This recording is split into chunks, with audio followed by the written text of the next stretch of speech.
Oklahoma is expected to trail only Texas and California in the number of Afghan refugees who are being relocated here following the Taliban takeover last November. In part two of our report on a remarkable humanitarian effort that all Oklahomans can be proud of, we're joined now by Steve Shaw. Steve? Rich, by the end of this month, Catholic Charities in Oklahoma City and Tulsa together will have taken in 1,800 Afghan refugees. Last week, we told you how the transition works. Today, we hear from refugees who are grateful first just to be alive. I'm so happy I'm in America. 14-year-old Samaya Khalilabik and her family have been in the U.S. 4 months, the last 2 in a Tulsa hotel. I'm so happy I'm in Tulsa because they are so nice people and kind people.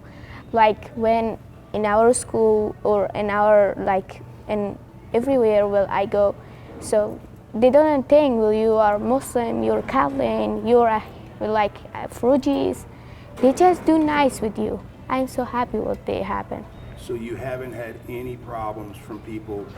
No, they doing nice in our school. Like I wear my hijab, so students say you look so cute, and that makes me so happy. She's excited about her future in America. I want to be a surgery doctor. Yeah, a heart surgery, so I like to be a doctor. Todd Slazak is case manager supervisor for Catholic Charities of Eastern Oklahoma.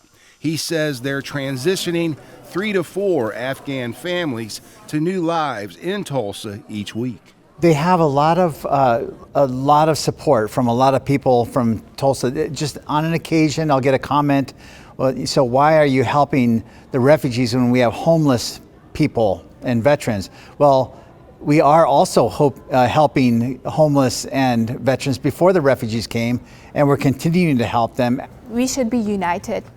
We should reach hands together and to focus on solving problems.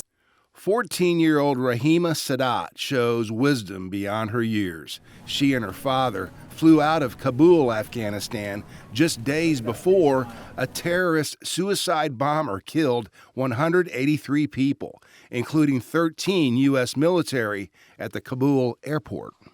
I do remember very well, and I was thinking about that. We are not going to make it because it was so hard, so harsh condition, crowd, dense, and we were just pushing us to get close to the American soldiers, to the Marine, to look at our documents and to help us to be out. We were so close to faint, no water, no food. We slept on the trash in the airport. We went so many times to the airport, might be 10 times, evening, night, morning, all the time. So finally we made it. And we are very grateful people who supported us, our teachers, soldiers, everyone. And it was just a miracle. Rahima's father, Syed, was an architect for the Afghan government and the United Nations for 26 years. His wife was a doctor. Cancer took her 5 years ago. Why have things gone so far off the rails in Afghanistan? I mean, Taliban, is their main goal in life just to disrupt everything? Yeah.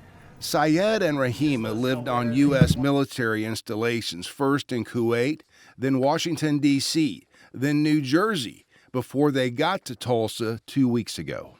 When I came to the Washington, D.C., when I was in the hotel, I was crying a lot. I was remembering airport, people who lost their lives in the airport, kids, women, they were shot. And I can remember very well the blood that was running in the street and everything. It just made me cry, and also it made me sad. Rahima wants to follow in her mother's footsteps. She wants to be a doctor. Like my parents taught me to give value to education, to focus on your dreams, and they really supported me, my dad especially. And they sent us one of the best schools in Afghanistan. And our school was supported with American teachers that they really taught us about to accomplish your freedom. What does really freedom mean to you? They taught us about personalities, about characters, about love, joy, peace, everything. Last week, Catholic Charities of Eastern Oklahoma's CEO Kevin Sartorius spoke about how fortunate these families are. Right now, Afghanistan is really facing a challenge that it hasn't seen even over the last 20 years of war. With the economic collapse and then the collapse of their agricultural system, there's going to be mass starvation in Afghanistan this winter.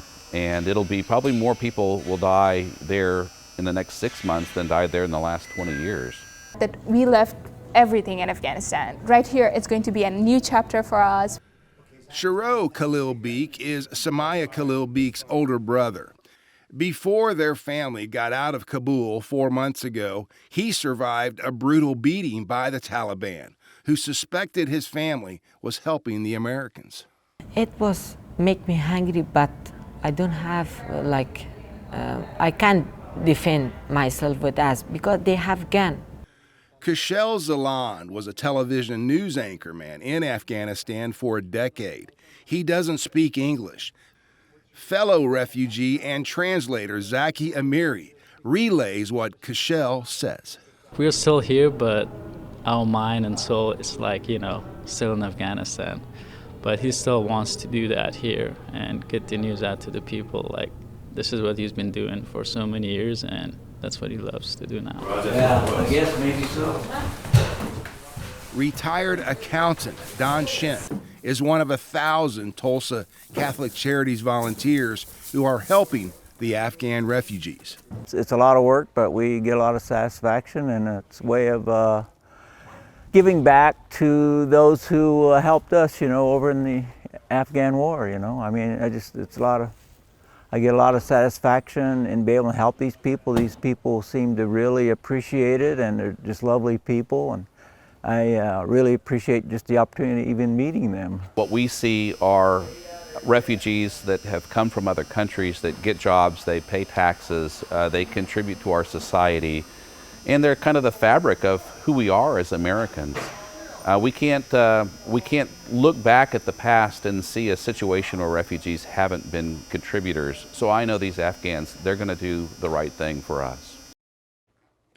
Sharo, the young man who was beaten by the Taliban, was adamant that we mention one thing. He is very grateful to President Biden for bringing him to the United States.